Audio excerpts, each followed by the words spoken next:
The promotion I was promised for completing the project flawlessly never came. Grant Kellerman stood before the entire operations division and handed it to someone else as if his pledge to me had never existed. I watched him shake Marissa Cole's hand, watched the applause rise around us like nothing was wrong, and something inside me went still. I did not argue.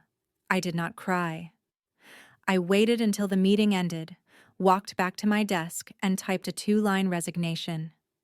No speech, no theatrics, just the truth, and a final polite good luck. When I slid the envelope across his desk, Grant looked puzzled, almost annoyed, like I was interrupting a thought more important than I was. He tore it open without hesitation. I could hear the paper rip. I could hear my own heartbeat. Then his expression shifted. Confusion, collapsing into disbelief. Disbelief collapsing into fear. Avery, is this some kind of joke? Tell me you're joking.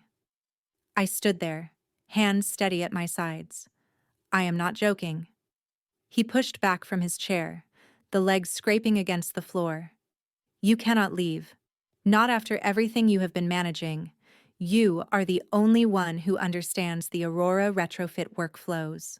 His voice cracked on the last word, as if he had just realized he said too much. So, you do need me? My voice was calm, almost soft. That is not what I said, he snapped. You just need a day to cool off. You are upset about the announcement, but you cannot ruin your future over one decision. I held his gaze. You made promises you never intended to honor. That is what I am walking away from. Grant pressed his palm against the resignation letter as if he could hold it down. Keep it from becoming real. Avery, think Marissa is new. She cannot take over your responsibilities yet. The clients, I stepped back then. I hope your good luck comes quickly. His mouth opened again, but nothing came out. He was finally realizing that the moment he betrayed me was the moment he lost control of everything he thought he owned. I walked out of his office knowing his panic was only the beginning. 6 months before that resignation letter shook Grant, he had stood beside my workstation at North Star Precision with a voice full of certainty. Avery, you are the only one I trust with the Aurora retrofit project, he said. If you deliver this flawlessly, the operations program supervisor role is yours. I had looked up from my notes, stunned. You mean officially mine? Yes, he said without hesitation. This project is massive, a medical device client worth more than $200,000 a quarter. You finish it with 0 deviations, and I will make sure you get the promotion you deserve. The words hit harder than he realized. After a painful divorce and moving back to Minneapolis to rebuild my life, I needed something solid to stand on. Then I will deliver it, I told him. He smiled like a man who already owned the outcome. I know you will. From that day on, my life shifted. My friends learned not to invite me out on weekends because I was always at the plant. My mother called one Sunday afternoon. You sound exhausted, honey. I am just working. It is important. I told her important was an understatement. The Aurora retrofit was complex. Tight tolerances, rushed prototypes, constant design revisions. Twice it nearly collapsed. Once because a supplier delayed a critical shipment. Once because a design engineer uploaded the wrong revision. Both times Grant called me at dawn.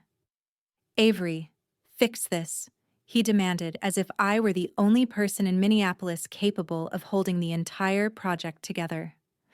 I did fix it. I coordinated emergency orders, reworked schedules, and talked down a furious client who threatened to pull the contract. When the crisis passed, Grant walked into the production meeting and announced, "We stayed on track thanks to decisive leadership." He did not look in my direction once. Afterward, I confronted him. You could have acknowledged what actually happened. He waved a hand. Everyone knows you're reliable. You will get your moment. And I believed him. Every hour I gave, Every part I inspected, every fire I put out, I tied all of it to the future he promised me. The future I thought was waiting for me until the moment it wasn't.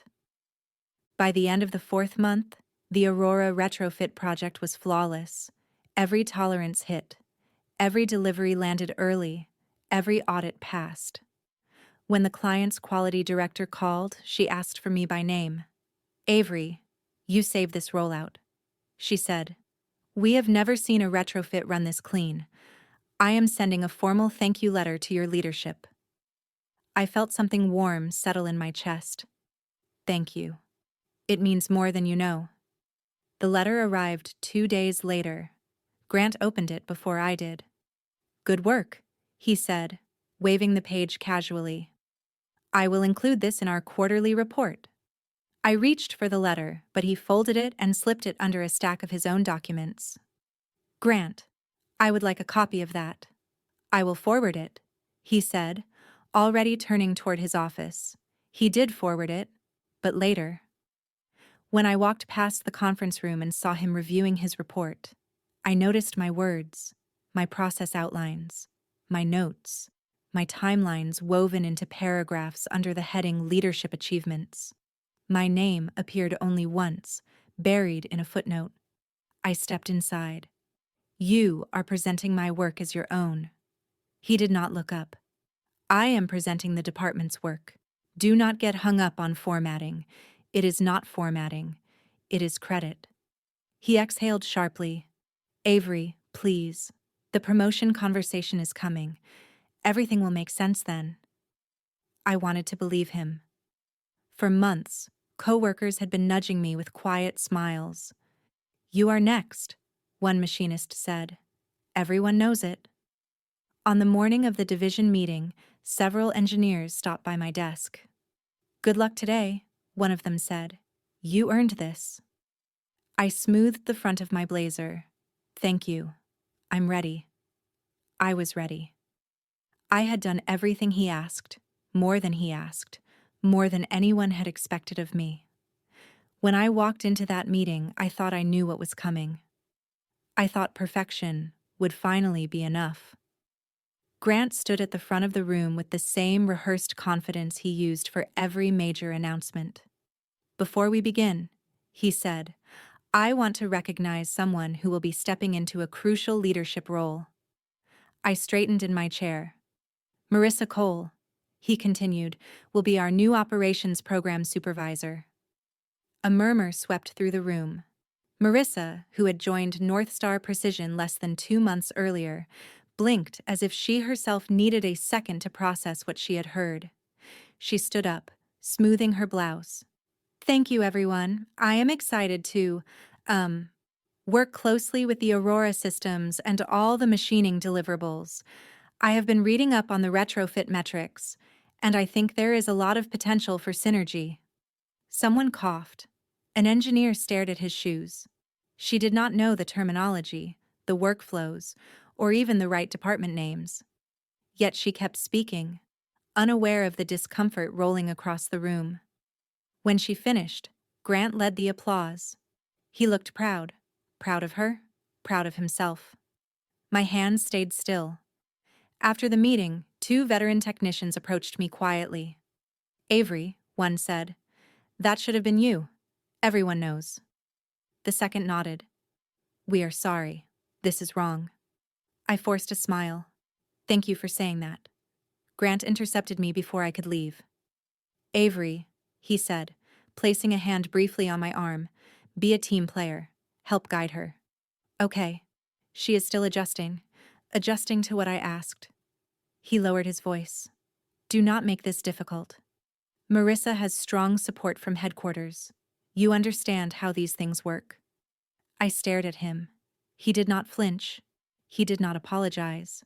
He acted as if nothing had been promised. Nothing had been taken. Nothing had been lost. Behind him, Marissa gave me a bright smile, unaware of anything except her new title. Every part of me felt the humiliation quiet, sharp, deliberate, and it settled deeper than anger ever could. I found Grant alone in his office after the meeting, shuffling papers as if burying himself in work might erase what he had just done. "Grant," I said, closing the door behind me. "We need to talk." He didn't look up. "If this is about Marissa, let it go. The company's needs shifted." I stepped closer. "You promised me that role. You tied it directly to the Aurora retrofit project." He finally lifted his head, annoyance flickering in his eyes. "I never promised a formal promotion. We discussed possibilities. That is all." "That is not what you said." I reached into my bag and placed my phone on his desk. "I saved every email, including the one where you wrote, 'Complete Aurora with 0 deviations and the supervisor role is yours.'" Grant stared at the screen as I pulled up the message. His jaw tightened. "I do not recall sending that." I let out a slow breath. "It is your email, Grant." He pushed the phone away with 2 fingers as if. The truth physically irritated him. "You are being emotional. You need to take pride in being indispensable. You have a talent for operations, and the best teams rely on people like you, people like me." My voice was steady. "Yes," he said. "Reliable, consistent, low ego. That is why this is so out of character for you. You are making something small into something dramatic. I worked nights and weekends for a project you said would define my future." "And it did," he snapped. "Your performance puts you in a strong position here. You should not jeopardize that over a misunderstanding." "It is not a misunderstanding," I said quietly. "You never intended to follow through." He opened his mouth, but no defense came out, only the realization that I had finally seen him clearly. For the first time in years, the last bridge between us did not feel worth crossing again. I wrote the resignation in less than a minute. 2 lines, clear, final, and free of emotion. When I printed it, the paper felt lighter than it should have, like the weight I had been carrying had slipped off without asking permission. Grant was on the phone when I stepped into his office. He held up a finger, signaling me to wait. I didn't. I placed the letter in front of him. He ended the call mid-sentence. "What is this?" "My resignation?" I said, keeping my voice even, effective immediately.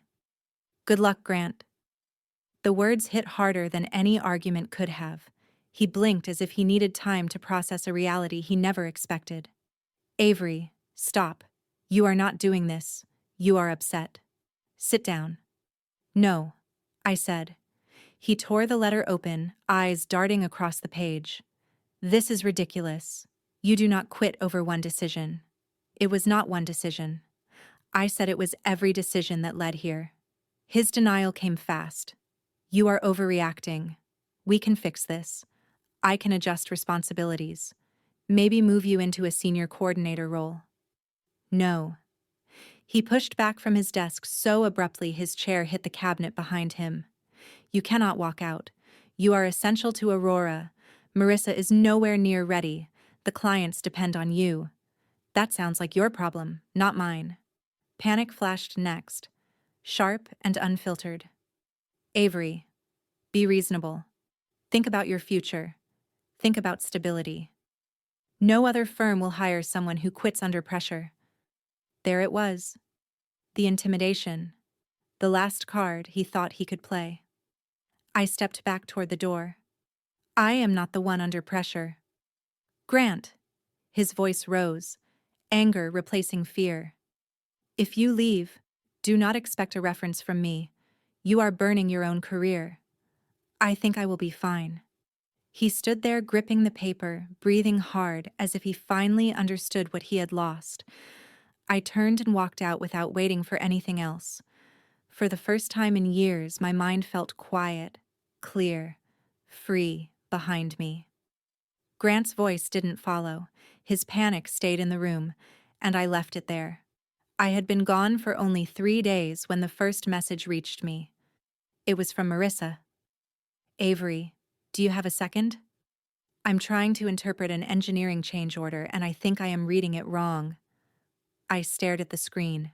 She had been given a role she never earned, and now she was drowning in responsibilities she did not understand. I typed back, "I cannot assist. You need to speak with Grant or engineering." Not even an hour later, a second message arrived, this time from a major aerospace client. "Avery, we have noticed several delays and conflicting updates. Can you clarify what is happening on North Star's end?" I read the message twice before replying. "I am no longer with North Star Precision. You will need to contact their current operations supervisor." A pause. Then the client wrote, "That explains a lot." By that afternoon, my LinkedIn inbox began filling with quiet, almost fearful notes. A machinist. Things are going sideways. Nobody knows who is responsible for what anymore. A scheduler. Grant keeps snapping at people. He says everything is under control, but nothing is. A quality engineer.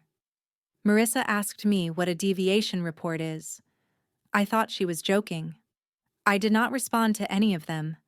I would not be pulled back into a place that had already taken so much.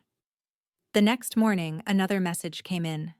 This one from the vice president who had once praised Grant's leadership. "Avery, I need to verify something. Were you the primary lead on Aurora?" I typed back carefully. "Yes. I managed all workflows and client communication for its entire duration," she replied. "Thank you. That aligns with what we are uncovering." Uncovering. The word lingered. A day later, someone from North Star called but hung up before the voicemail started. Another crack in the facade.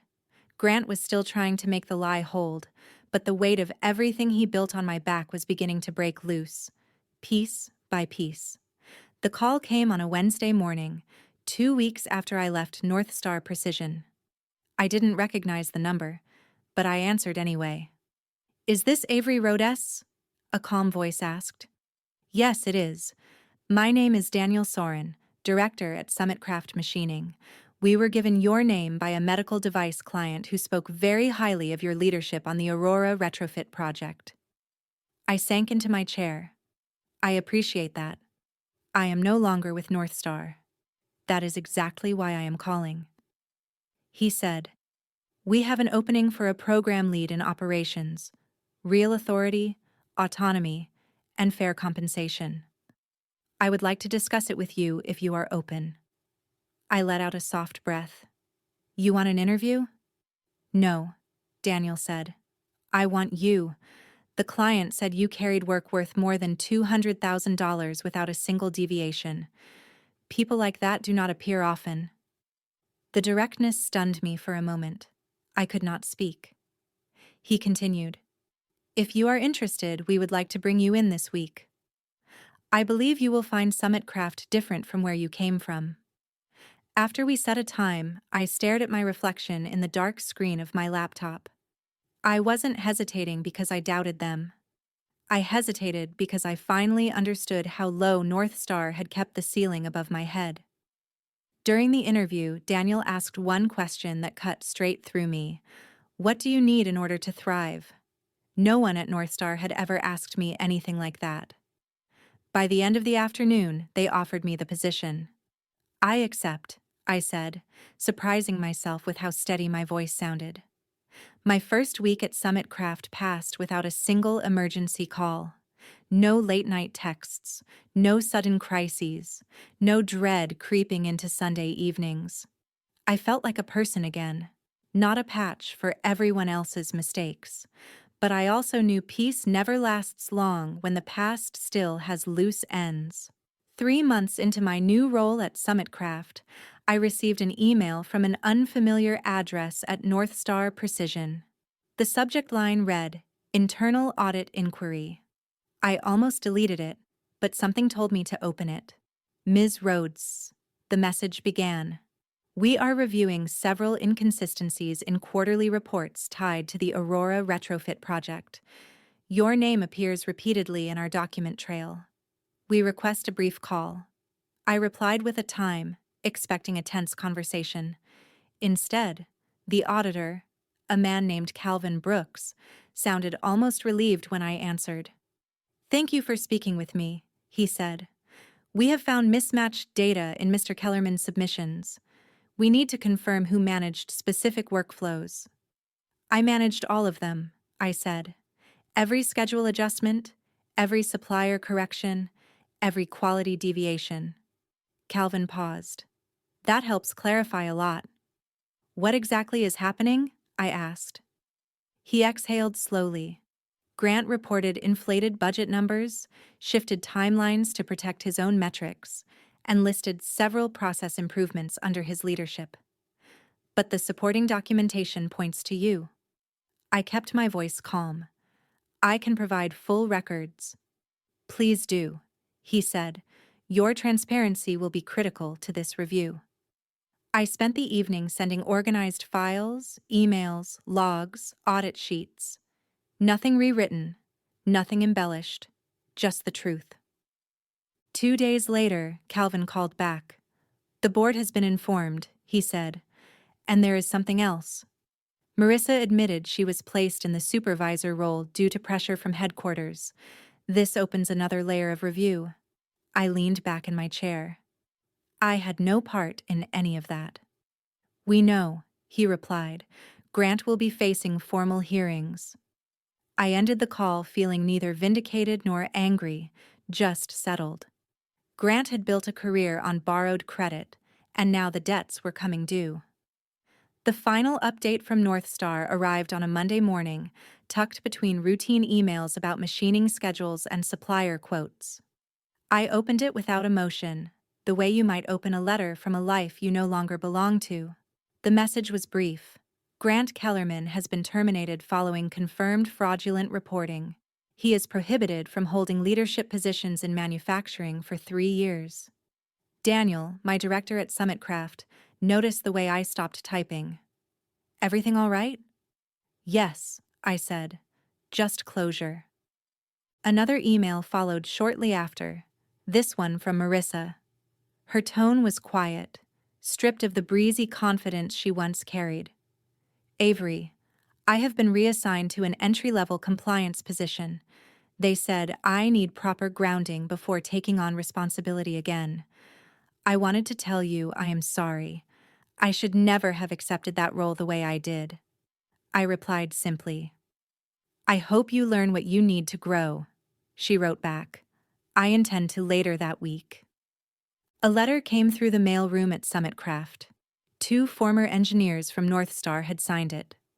"Thank you for never bending your integrity to match the politics around you," it read. "We stayed because we believed in people like you.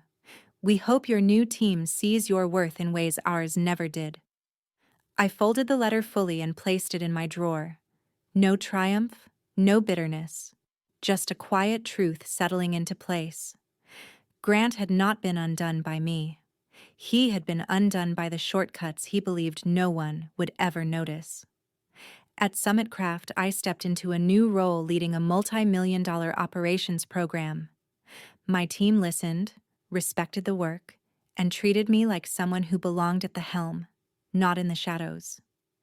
When I walked out of North Star, I did it because a broken promise tried to break me. Walking away was the first promise I ever kept to.